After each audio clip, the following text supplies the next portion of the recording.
എല്ലാ കൂട്ടുകാർക്കും നമസ്കാരം. നമ്മൾ MT വാസുദേവൻ നായർ എഴുതിയ മാണിക്യക്കല്ല് എന്ന കഥ കേട്ടുകൊണ്ടിരിക്കുകയാണ്.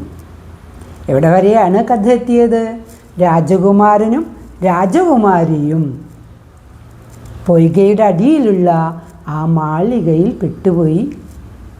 അവരുടെ കയ്യിലുള്ള മാണിക്യക്കല്ല് ഒരു വൃദ്ധ എങ്ങനെയോ കൈവശപ്പെടുത്തി അത് ഉഗ്രസിംഹൻ രാജാവിന് കൊടുത്തു.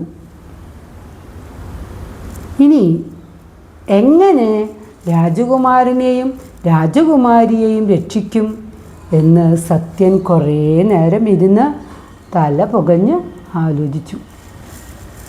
അധികം നേരം പോയാൽ അവരുടെ ജീവന് തന്നെ നഷ്ടമാകും. ഒരു ദിവസം ഉഗ്രസിംഹ രാജാവിൻ്റെ കൊട്ടാരത്തിൻ്റെ വാതിൽക്കൽ കൂടെ ഒരു ഭ്രാന്തൻ ആടിപ്പാടി വരുന്നു.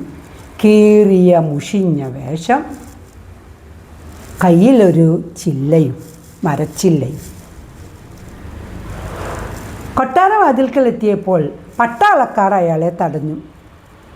ഇവിടെ ശബ്ദമുണ്ടാക്കാതെ വേണം കടന്നു പോകാൻ. ഭ്രാന്തൻ അത് കേട്ട മട്ടില്ല പാട്ട് ഒന്നും കൂടെ കൂടി. ഉടനെ ചോദിച്ചു, എടോ തൻ്റെ പേരെന്താ? പേരില്ല. നാടോ? നാടുമില്ല. അതും പറഞ്ഞ് ഒരു പാട്ട് വീണ്ടും പാടി. പട്ടാളക്കാർക്ക് തന്നെ ചിരി വന്നു. എന്തു ചെയ്യാം, മനുഷ്യൻ്റെ ഒരവസ്ഥയെ. നല്ലൊരു ചെറുപ്പക്കാരൻ, തലക്കല്ലിളകിയാൽ ഇത്രയല്ലേ ഉള്ളൂ. അപ്പോൾ വേറൊരു പട്ടാളക്കാരൻ പറഞ്ഞു, തലയ്ക്ക് സുഖമില്ലെങ്കിലും അവൻ പാടുന്നത് കേൾക്കാൻ നല്ല രസമുണ്ട്. പിന്നെ പട്ടാളക്കാർ ഭ്രാന്തനെ ശ്രദ്ധിക്കാണ്ടിയായി. അയാൾ അവിടെയൊക്കെ ചുറ്റിത്തിരിഞ്ഞ് നടക്കും. ഏതെങ്കിലും പട്ടാളക്കാർ കഴിക്കുമ്പോൾ എന്തെങ്കിലും ഭക്ഷണം കൊടുത്താൽ കഴിക്കും. കൊട്ടാരവാതിൽക്കിൻ്റെ പുറത്തുള്ള മതിലിൽ ചാരിക്കിടന്നുറങ്ങും. 3-4 ദിവസം കഴിഞ്ഞു. സത്യൻ്റെ ഉള്ളിൽ ഭയമാകാൻ തുടങ്ങി. താൻ വിചാരിച്ച പോലെ ഒരു കാര്യവും മുന്നോട്ട് കൊണ്ടുപോകാൻ പറ്റുന്നില്ല. ഒരു തൂണിൻ്റെ പുറകിൽ ഇങ്ങനെ ഇരുന്ന് പാട്ടും പാടിയിരിക്കുമ്പോൾ 2 പട്ടാളക്കാർ സംസാരിക്കുന്നത് കേട്ടു. ഒരാൾ പറഞ്ഞു, എനിക്കിന്ന് കൊട്ടാര രാജാവിൻ്റെ പള്ളിയറയ്ക്കും കാവൽ നിൽക്കണം. ഓ, തനിക്ക് ഇന്നല്ലേ ഉള്ളൂ, എനിക്ക് കുറച്ച് ദിവസമായിട്ട് ഇങ്ങനെയാണ്. എന്താണ് ഇതിന് കാരണം? ആ മാണിക്യക്കല്ല് കിട്ടിയത് മുതലാണ് കാവൽ ഇത്ര ശക്തമാക്കിയിരിക്കുന്നത്. ഇപ്പോൾ ഓരോ തൂണിനും കാവൽ, പള്ളിയറയ്ക്ക് വേറെ കാവൽ, ഒരുപാട് കാവലാണ്. അപ്പോഴേക്കും കാഹളമൂതി വേറെ കാവൽക്കാർ വന്നു. ഈ കാവൽക്കാർ നടന്ന് പോകാൻ തുടങ്ങി. അതിൻ്റെ കൂടെ സത്യനും കൂടി. പ്രായം കുറഞ്ഞ ആൾ പറഞ്ഞു, ചേട്ടാ തിരിച്ചു വരുമ്പോൾ എന്നെ വിളിക്കണേ, ഞാനെങ്ങാനും ഉറങ്ങിപ്പോയാലോ? കാവൽ നിൽക്കാൻ പറഞ്ഞിട്ട് ചെന്നില്ലെങ്കിലേ തല തന്നെ പോകും. താൻ എവിടെ ഉണ്ടാകുക? ഞാൻ എൻ്റെ വീട്ടിൽ തന്നെ, അല്ലാതെ എവിടെ?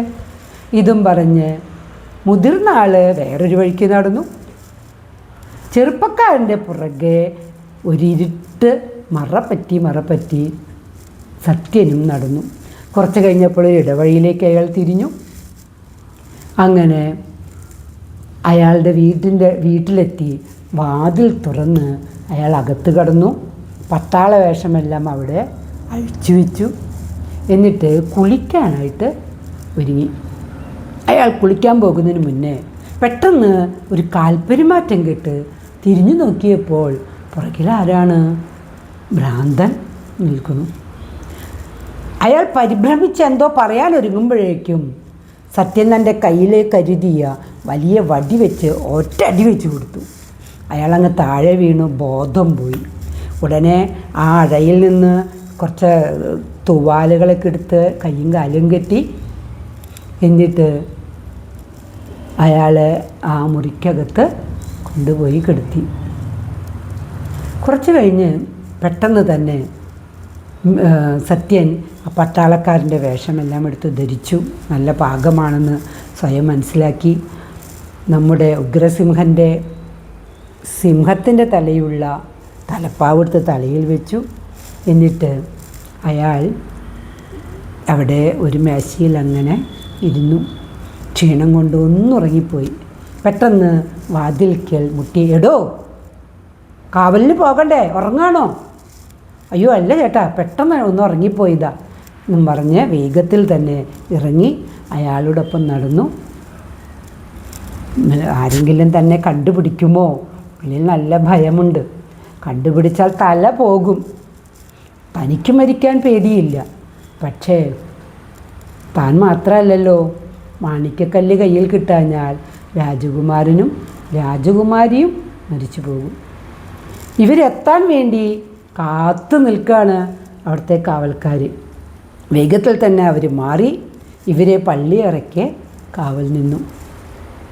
അപ്പോൾ സത്യൻ ചോദിച്ചു, ചേട്ടൻ കണ്ടിട്ടുണ്ടോ ഈ മാണിക്യക്കല്ല്?